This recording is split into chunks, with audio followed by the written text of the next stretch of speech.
En el mundo de los negocios, hay nombres que dividen opiniones. Personajes que para algunos representan inspiración y para otros, símbolo de controversia. Uno de esos nombres es el de Ricardo Salinas Pliego. Conocido por ser el tercer hombre más rico de México, dueño de un imperio que incluye TV Azteca, Banco Azteca, Electra, Totalplay e Itálica, este empresario ha forjado una reputación marcada por el éxito, la audacia, y también por escándalos y enfrentamientos con el poder. Pero, ¿cómo pasó de ser un joven estudiante de Monterrey a convertirse en un magnate multimillonario, un hombre que reta a presidentes, al fisco y a la opinión pública, sin temor a las críticas? Hoy conocerás la historia de Ricardo Salinas Pliego, su origen, su ascenso, sus negocios más rentables, sus polémicas y su manera única de entender la riqueza y el poder. Prepárate, porque lo que escucharás no es solo la historia de un empresario. Es el retrato de un hombre que aprendió a moverse entre la oportunidad, la estrategia y la controversia, para construir un legado que lo mantiene siempre en boca de todos. La historia de Ricardo no comienza con él. Para entender cómo llegó tan alto, primero hay que retroceder en el tiempo, a los inicios del siglo XX, cuando su bisabuelo Benjamín Salinas Westrup fundó una fábrica de camas de metal. Era un negocio sencillo, pero con visión.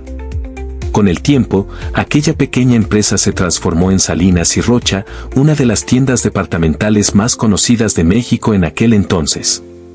Después, el abuelo de Ricardo, Hugo Salinas Rocha, dio un paso más. En 1950 fundó Electra, inicialmente enfocada en vender radios importados y más tarde en muebles y electrodomésticos.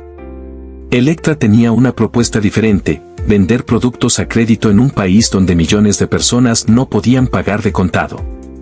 Esa estrategia sería clave en el futuro. En este contexto nació Ricardo Salinas Pliego, en 1955, en Monterrey, Nuevo León. Desde joven estuvo rodeado de la cultura empresarial de su familia. Creció escuchando conversaciones sobre negocios, importaciones y ventas, pero también sobre la competencia feroz y las crisis que golpeaban a México. Su camino académico fue brillante. Estudió en el Instituto Tecnológico y de Estudios Superiores de Monterrey, donde se graduó como contador público con mención honorífica en 1977. Después se fue a Estados Unidos, a la Tulane University en Nueva Orleans, donde obtuvo un MBA en 1979. Esa formación internacional marcaría su estilo, una mezcla entre la visión estadounidense de los negocios y la astucia mexicana para sobrevivir en un entorno económico incierto. Sin embargo, a pesar de estar en una familia con dinero y negocios, Ricardo no la tuvo tan fácil como muchos creen. Electra no era todavía el gigante que conocemos hoy. La empresa estaba en apuros financieros, y Ricardo tendría que enfrentarse a una de las décadas más complicadas en la historia económica de México. Y ahí comenzaría su verdadera prueba como empresario. Cuando Ricardo regresó a México a inicios de los años 80, se encontró con una realidad brutal. El país atravesaba una crisis económica devastadora, inflación desbordada, deuda externa impagable, devaluaciones constantes y una clase media que comenzaba a desaparecer. Miles de empresas quebraban y Electra no era la excepción. La compañía se tambaleaba y su supervivencia estaba en duda. En 1981, Ricardo entró a trabajar en la empresa familiar como gerente de importaciones. Su primera misión era buscar productos atractivos que pudieran venderse en las tiendas. Sin embargo, el verdadero reto llegaría unos años después, en 1987, cuando asumió la dirección general de Grupo Electra. Tenía apenas 32 años. La situación era crítica, los números estaban en rojo, las deudas crecían y los clientes tenían cada vez menos capacidad de compra. Muchos pensaban que Electra estaba destinada a la quiebra. Pero Ricardo decidió jugarse el todo por el todo.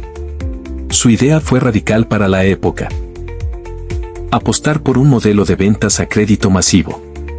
En lugar de enfocarse en clientes con dinero, como lo hacían las grandes tiendas departamentales, Electra se dirigiría a la gente de bajos ingresos, esa mayoría de mexicanos que no podía pagar de contado, pero que necesitaba un refrigerador, una televisión o una estufa. El modelo era simple pero poderoso: productos básicos, precios accesibles, pagos semanales y un control férreo del flujo de efectivo. Electra se convirtió en la tienda donde cualquiera podía entrar y salir con un producto nuevo, aunque no tuviera dinero en el bolsillo. Lo único que necesitaban era comprometerse a pagar poco a poco. Esa estrategia salvó a la empresa de la ruina. Y no solo eso, convirtió a Electra en una máquina de generar clientes leales. Millones de familias mexicanas empezaron a asociar a Electra con la posibilidad de tener lo que siempre habían soñado, aunque fuera a plazos. Ricardo entendió algo fundamental. En un país con tanta desigualdad, dar crédito era más poderoso que vender barato. Y así, con esa visión, Electra pasó de estar al borde del colapso a convertirse en un modelo de negocio único en México y Latinoamérica. Sin embargo, ese solo fue el comienzo. Lo que vendría en los años 90 lo catapultaría a la fama, al poder y también a la polémica. Porque fue entonces cuando decidió entrar en un terreno que pocos se atrevían a desafiar, la televisión mexicana. A principios de los años 90, Ricardo Salinas Pliego ya había demostrado que podía salvar un negocio en crisis y convertirlo en una fuente inagotable de ingresos. Pero su ambición no se detuvo ahí. Si Electra le dio estabilidad, lo que venía después le daría poder, influencia y una presencia en los hogares de todo México, la televisión. En 1993, el gobierno mexicano, bajo la administración de Carlos Salinas de Gortari, decidió privatizar la televisora estatal Imevisión, que llevaba años en números rojos. La venta incluía 2 canales nacionales de televisión abierta, infraestructura, estudios y la posibilidad de competir en un mercado dominado por un solo jugador, Televisa, propiedad de Emilio Azcárraga Milmo, conocido como El Tigre. Muchos pensaban que Imevisión era una empresa muerta, incapaz de competir contra el gigante Televisa, que controlaba la mayoría de las telenovelas, noticieros y eventos deportivos del país. Pero Ricardo vio una oportunidad única. Con un grupo de inversionistas, se lanzó a la puja y logró adquirir Imevisión por $650 millones. Así nació TV Azteca. El movimiento fue arriesgado. Pocos creían que un empresario relativamente nuevo en los grandes negocios podría plantarle cara al imperio televisivo de los Azcárraga. Pero Salinas Pliego apostó fuerte, renovó los estudios, cambió la programación y decidió apostar por contenidos más populares, accesibles y, en muchos casos, polémicos. Uno de sus primeros éxitos fue Ventaneando, un programa de espectáculos que rompió con los esquemas tradicionales y rápidamente se convirtió en un fenómeno cultural. Luego vinieron telenovelas como Nada Personal, que marcó un estilo diferente al de Televisa, más atrevido y con temas más cercanos a la realidad del México de los 90. TV Azteca también entró de lleno a las transmisiones deportivas, asegurándose derechos de fútbol y boxeo, y poco a poco fue construyendo una audiencia fiel. En menos de una década, pasó de ser vista como la televisora pobre a convertirse en la segunda cadena más grande de habla hispana en el mundo, solo detrás de Televisa. Pero este ascenso no fue fácil ni limpio. La rivalidad con Televisa se convirtió en una verdadera guerra mediática. Hubo pleitos por derechos de transmisión, por rating, por exclusivas e incluso por influencia política. Salinas Pliego había logrado lo impensable, desafiar al monopolio televisivo que había dominado México por décadas. Con TV Azteca, Ricardo no solo ganó dinero. Ganó algo mucho más valioso, poder mediático. Su voz y sus programas llegaban a millones de mexicanos todos los días, lo que lo convirtió en una figura imposible de ignorar para los políticos, empresarios y hasta para la opinión pública. Para algunos, TV Azteca representaba un soplo de aire fresco en un panorama dominado por una sola televisora.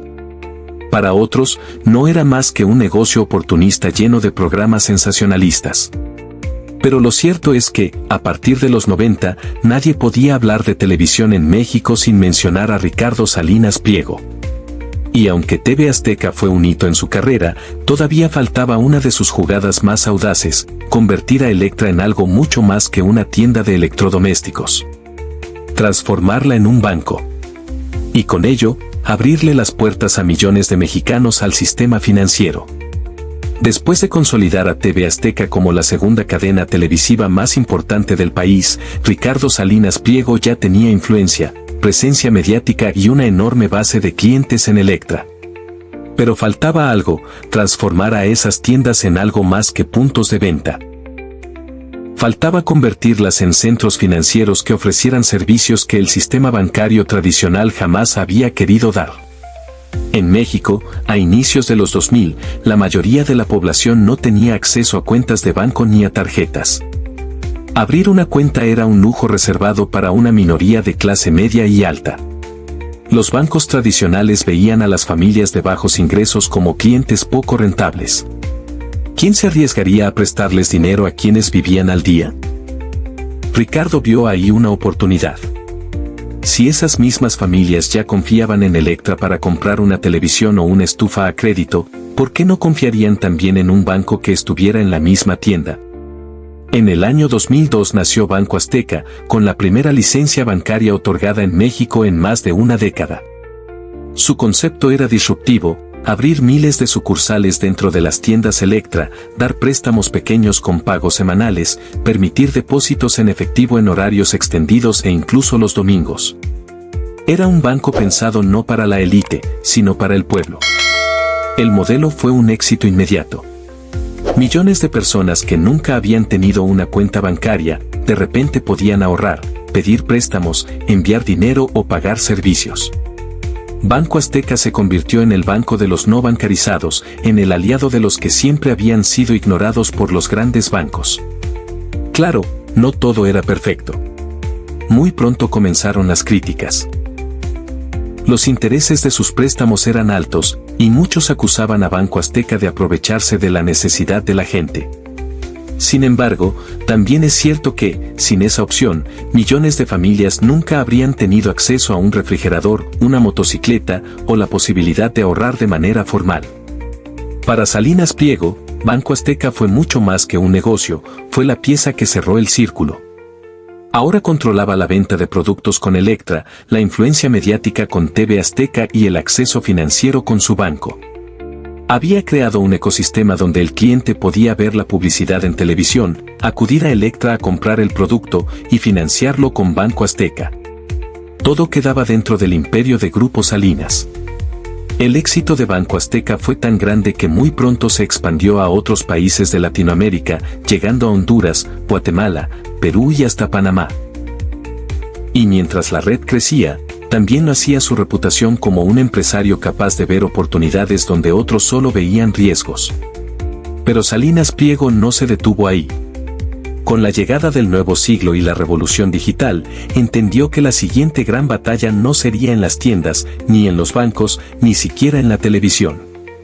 Sería en el terreno de la tecnología y las telecomunicaciones. Y así, con la misma audacia de siempre, dio vida a nuevos proyectos que lo consolidaron como uno de los empresarios más influyentes de toda América Latina. Para un empresario como Ricardo Salinas Pliego, detenerse nunca fue una opción.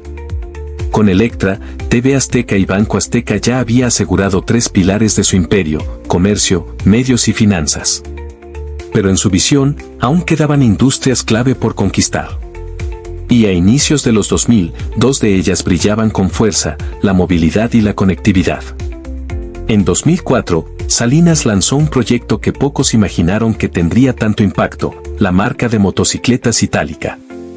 En un país donde millones de personas necesitaban transporte económico y eficiente, Itálica apareció como una solución inmediata. Sus motos eran más baratas que muchas de las marcas extranjeras, fáciles de mantener y con planes de pago accesibles gracias a Elektra y Banco Azteca. El resultado fue espectacular. En menos de una década, Itálica se convirtió en la marca de motocicletas líder en México, con millones de unidades circulando por las calles y con una planta de ensamblaje en Toluca que producía cientos de miles de motos cada año. Hoy, más de 7 de cada 10 motos en México son Itálica. Lo que comenzó como una idea para diversificar, terminó siendo un gigante en sí mismo. Pero Salinas no se quedó solo con las motos. Vio que el futuro estaba en la conectividad, en el Internet, en la telefonía y en el entretenimiento digital. Por eso creó TotalPlay, una empresa de telecomunicaciones que ofrecía Internet de alta velocidad, televisión interactiva y telefonía fija. Al principio, competir contra gigantes como Telmex parecía imposible. Sin embargo, Totalplay encontró su propio espacio ofreciendo fibra óptica y un servicio más moderno, enfocado en la experiencia del cliente. Con el tiempo, Totalplay se volvió una de las compañías de telecomunicaciones con mayor crecimiento en México, especialmente en grandes ciudades. Con Itálica y Totalplay, Salinas Pliego demostró que su imperio no era solo un negocio de tiendas o créditos. Era un conglomerado que podía abarcar desde la moto en la que se mueve un trabajador, hasta la señal de Internet que conecta a una familia entera. Era, en otras palabras, un modelo de negocios donde Grupo Salinas estaba presente en cada aspecto de la vida cotidiana de millones de mexicanos. Y mientras su imperio crecía, también lo hacía su imagen pública. Para algunos, era un ejemplo de visión empresarial, un hombre capaz de transformar industrias y generar empleos. Para otros, era un magnate oportunista que se aprovechaba de los más pobres. Pero lo cierto es que Ricardo Salinas Pliego se había consolidado como uno de los empresarios más poderosos de América Latina. Sin embargo, con el poder siempre vienen los retos.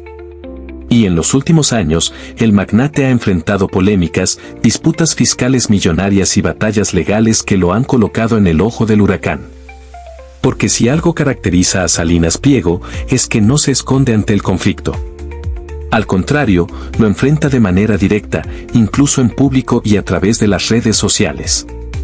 Hoy en día, Ricardo Salinas Pliego no solo es reconocido como uno de los empresarios más influyentes de México, sino también como una de las voces más polémicas y directas en redes sociales. Su presencia en plataformas como Twitter lo ha convertido en una figura que genera conversación constante, tanto por sus opiniones sobre política y economía como por su estilo frontal.